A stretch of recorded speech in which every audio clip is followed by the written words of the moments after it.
주가의 추세 및 상대적인 강도를 분석하는 지표로 대표적인 것이 이동평균선입니다.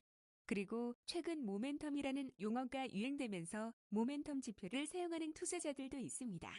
사전적 의미로 모멘텀은 어떤 물체가 어느 한 방향으로 지속하려는 경향이라고 볼 수 있습니다. 기술적 분석에서도 모멘텀을 분석하기 위한 지표가 있고 지표명으로도 모멘텀이 있습니다. 오늘은 기술적 분석에서 말하는 이동평균선과 기술적 분석 지표 중 하나인 모멘텀 지표를 보겠습니다. 이동평균선과 모멘텀 지표는 비슷한 것 같지만 세부적으로 보면 분석하는 기준이 다릅니다. 이동평균선은 특정 기간의 주가를 평균한 것이고 현재 주가가 이동평균선의 값보다 크면 매수, 작으면 매도하는 전략을 이용합니다.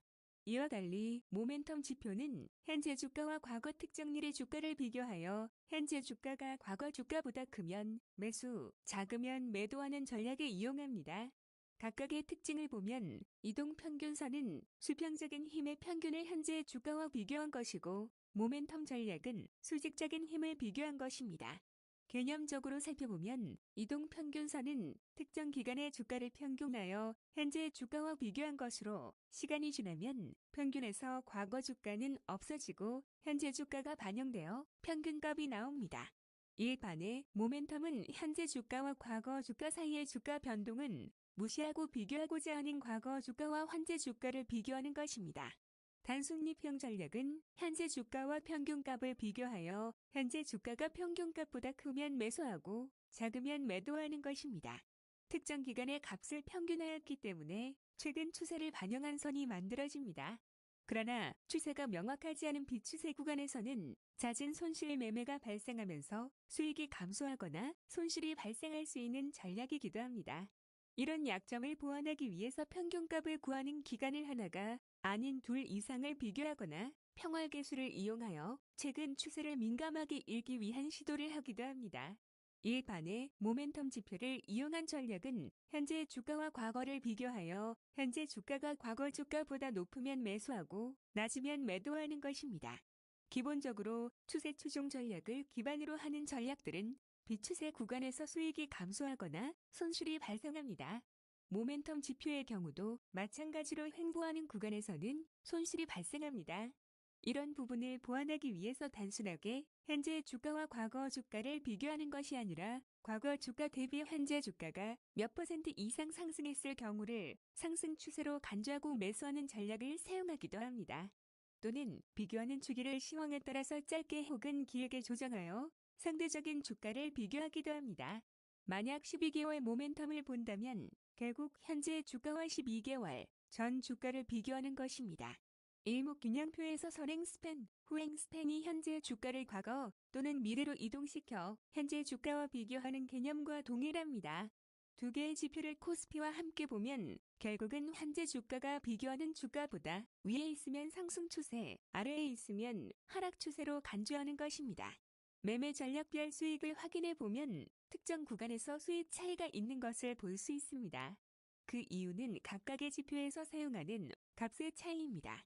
평균값을 이용하는 이동평균선은 최근 특정 기간의 모든 값을 이용하기 때문에 평균을 구하는 기간이 길어질수록 각각의 값의 가중 정도가 낮아져서 비교 가격의 상대적인 가치가 희석됩니다.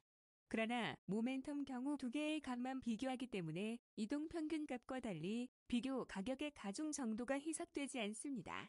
다시 말하면 22평선의 경우 각각의 가격이 평균에 가중되는 정도 5%이지만 모멘텀 지표는 비교하는 값이 한 개이기 때문에 가중치가 100%입니다. 2011년부터 2016년까지 횡보하는 구간에서 이평선 매매 전략의 수익이 좋지 않은 이유이기도 합니다. 최고 수익률 대비 최대 낙폭일을 보면 코스피를 매수 보유한 경우보다 매매 전략을 이용한 것이 상대적으로 좋습니다. 그러나 모든 구간에서 손실을 방어할 수 있는 전략은 아니라는 것도 알 수 있습니다. 수익이 좋지 않았던 횡보 구간을 보겠습니다. 이평선을 기준으로 현재 주가가 높으면 매수, 낮으면 매도하는 전략인데 이평선이 횡보하기 때문에 수익을 낼 수 있는 매매 타이밍을 잡기 어렵습니다. 또한 이평선과 주가의 이격이 매우 좁은데, 즉 이평선을 돌파했더라도 주가가 추세적으로 상승하지 못하고 전고점 부근에서 계속 하락한다는 의미이기도 합니다.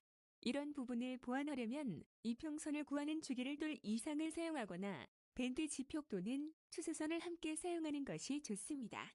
이와 달리 모멘텀 지표를 보면 완벽하지는 않지만 이평선에 비해서 매수 후 이격이 넓어진다는 것을 알 수 있습니다. 즉, 매수 후 상승률이 이평선보다 상대적으로 높은 것입니다. 이런 전략의 특징이 반영된 수익을 보면 모멘텀 지표를 이용한 매매 전략이 이평선 매매 전략에 비해서 상대적으로 뛰어나다는 것을 알 수 있습니다. 주식 투자를 할 때 리스트 관리 차원에서 업종이 다른 여러 종목에 분산 투자를 합니다. 전략도 마찬가지입니다. 시황에 따라서 특정 전략이 잘 맞는 경우도 있고 그렇지 않은 경우도 있습니다. 만약 이평선 매매 전략과 모멘텀 매매 전략을 동시에 사용한다면 수익은 다소 감소하겠지만 상대적으로 손실 가능성은 줄어들 수 있습니다.